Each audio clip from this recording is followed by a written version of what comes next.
আকাশবাণী কলকাতা। স্থানীয় সংবাদ পড়ছি সৃজিত মুখোপাধ্যায়।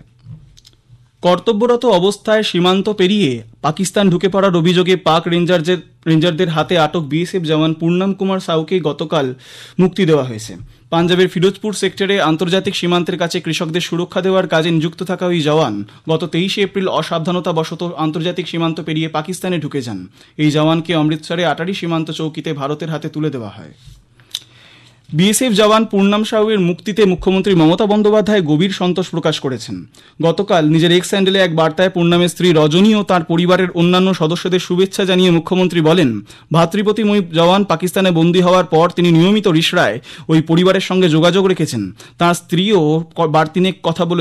স্ত্রীর সঙ্গেও বার্তিনেক কথা বলেছেন তিনি। পূর্ণামের মুক্তির সংবাদ পাওয়ার পর আরও একবার ওই বিএসএফ জওয়ানের স্ত্রীর সঙ্গে মুখ্যমন্ত্রী কথা বলেছেন। বিজেপি পাক রেঞ্জারদের হেফাজতে থাকা বিএসএফ জওয়ান নিরাপদ প্রত্যাবর্তনের জন্য প্রধানমন্ত্রীকে ধন্যবাদ জানিয়েছে। দলের রাজ্য সভাপতি সুকান্ত মজুমদার বলেন, এই প্রত্যাবর্তন শুধুমাত্র স্বস্তির নয়, ভারতের সংকল্প, কূটনীতি এবং জাতীয় গর্বের জয়। বাংলাদেশি দুষ্কৃতীদের হাতে অপহৃত ভারতীয় কৃষক উকিল বর্মন অবশেষে মুক্তি পেলেন। পুলিশ সূত্রে খবর, ইতিমধ্যেই তাকে ভারতীয় সীমান্তরক্ষী বাহিনীর হাতে তুলে দেওয়া হয়েছে।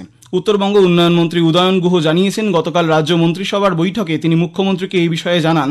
গত 16 তারিখ পশ্চিম শীতলকুচি গ্রামের বাসিন্দা উকিল বর্মন তার জমিতে চাষ করতে গেলে বাংলাদেশি দুষ্কৃতীরা তাকে তুলে নিয়ে যায়। পরে তাকে বিজিবির হাতে তুলে দেওয়া হয়। এতদিন তিনি বাংলাদেশের জেলে বন্দী ছিলেন।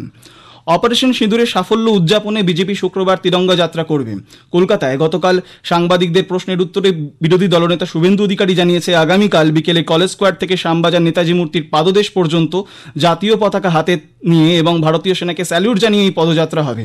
রাজ্য বিজেপির তরফে পদযাত্রার আয়োজন করা হলেও সমাজের সর্বস্তরের রাষ্ট্রবাদী মানুষকে এই পদযাত্রায় সামিল হওয়ার আমন্ত্রণ জানানো হয়েছে। অপারেশন সিঁদুরের প্রেক্ষিতে তৃণমূল কংগ্রেস শহীদদের প্রতি শ্রদ্ধা জানানোর সিদ্ধান্ত নিয়েছে। আগামী শনি ও রবিবার কলকাতা সহ রাজ্যের প্রতিটি ব্লকে শহীদদের শ্রদ্ধা জানিয়ে তাদের স্মৃতিতে মিছিলের আয়োজন করা হবে বলে দলের প্রধান মুখ্যমন্ত্রী মমতা বন্দ্যোপাধ্যায় গতকাল জানিয়েছেন। রাজ্য ড্রাগ কন্ট্রোলের গুণমান পরীক্ষায় 51টি ওষুধ অনুত্তীর্ণ হয়েছে বলে জানা গেছে। এদের মধ্যে 5টি ওষুধের পরীক্ষায় সেগুলি নকল বলে ধরা পড়েছে। এছাড়াও ড্রাগ কন্ট্রোলের রিপোর্টে জানা গেছে, বিভিন্ন ধরনের সংক্রমণ প্রতিরোধকারী অ্যান্টিবায়োটিকের গুণমান যথাযথ নয়। রাজ্য ড্রাগ কন্ট্রোলের পক্ষ থেকে একটি নির্দিষ্ট ব্যাচ নম্বরের 51টি ওষুধকে সরিয়ে নেওয়া বা ব্যবহার বন্ধ করার জন্য বিজ্ঞপ্তি জারি করা হয়েছে। চাকরি ফেরানোর দাবিতে আজ শিক্ষা দপ্তরে ঘেরাওয়ের ডাক দিয়েছে চাকরিহারা শিক্ষকদের একটি সংগঠন।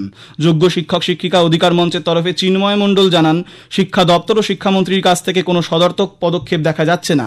রায় পুনর্বিবেচনার ব্যাপারেও সরকার তাদের সঙ্গে কোনো রকম আলোচনা করছে না। সেই কারণেই বিকাশ ভবন ঘেরাও অভিযানের ডাক দেওয়া হয়েছে বলে তাদের দাবি। ওই সংগঠনের অভিযোগ, নতুন করে বিজ্ঞপ্তি প্রকাশের আগে তাদের সঙ্গে আলোচনায় বসা এবং সরকারের চিন্তাভাবনা সম্পর্কে তাদের অবগত করার কথা বলা হলেও এ ব্যাপারে সরকারের দিক থেকে কোনো উদ্যোগ দেখা যাচ্ছে না। নির্বাচন কমিশন বুথ পর্যায়ের অফিসার বা বিএলওদের পরিচিতিপত্র দেওয়ার সিদ্ধান্ত নিয়েছে। মুখ্য নির্বাচন কমিশনার জ্ঞানেশ কুমার গতকাল নতুন দিল্লিতে কমিশনের এক অনুষ্ঠানে এই কথা জানিয়ে বলেন, বুথ পর্যায়ের অফিসাররা যাতে বাড়ি বাড়ি কাজ করার সময় কোনো অসুবিধায় না পড়েন, সেই জন্যই এই সিদ্ধান্ত। ভারত নেপাল সীমান্তে পানি ট্যাঙ্কির কাছে অনুপ্রবেশের চেষ্টা করার সময় সশস্ত্র সীমাবলের হাতে এক বাংলাদেশি নাগরিক ধরা পড়েছে।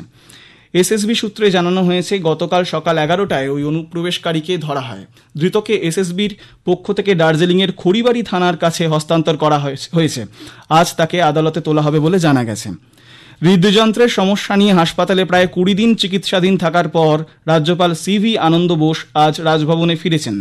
এখন তিনি সম্পূর্ণ সুস্থ এবং কর্মক্ষম রয়েছেন বলে রাজভবনের তরফে এক বিবৃতিতে জানানো হয়েছে। অসুস্থ থাকার সময় যারা রাজ্যপালকে শুভেচ্ছা জানিয়েছেন তাদের সকলকে তিনি ধন্যবাদ জানান।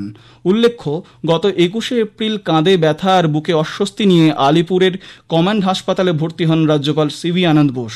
সেখানেই হৃদযন্ত্রে ব্লকেজ ধরা পড়লে তাকে কার্ডিয়াক সার্জারি করা হয়।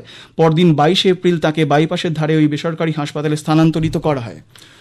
উত্তর দিনাজপুর জেলার গোয়ালপুকুর থানার আমবাড়ি সীমান্ত চৌকিতে বাংলাদেশি দুষ্কৃতীর হামলায় জখম হয়েছেন এক বিএসএফ জওয়ান। পালানোর সময় বিএসএফের তারায় গ্রেপ্তার হন ওই এক বাংলাদেশি। সূত্রের খবর, এদিন গোয়ালপুকুর থানার আমবাড়ি সীমান্ত চৌকি এলাকায় ঘাস কাটার সময় অনুপ্রবেশ করার চেষ্টা চালায় দুষ্কৃতীরা। এক বিএসএফ জওয়ান বাধা দেওয়ার চেষ্টা করলে ধারালো অস্ত্র দিয়ে তাকে আঘাত করা হয়। বিএসএফ জওয়ানকে জখম করে ঘটনাস্থল থেকে পালানোর সময় এক বাংলাদেশিকে গ্রেপ্তার করা হয়। স্থানীয় সংবাদ শেষ হলো।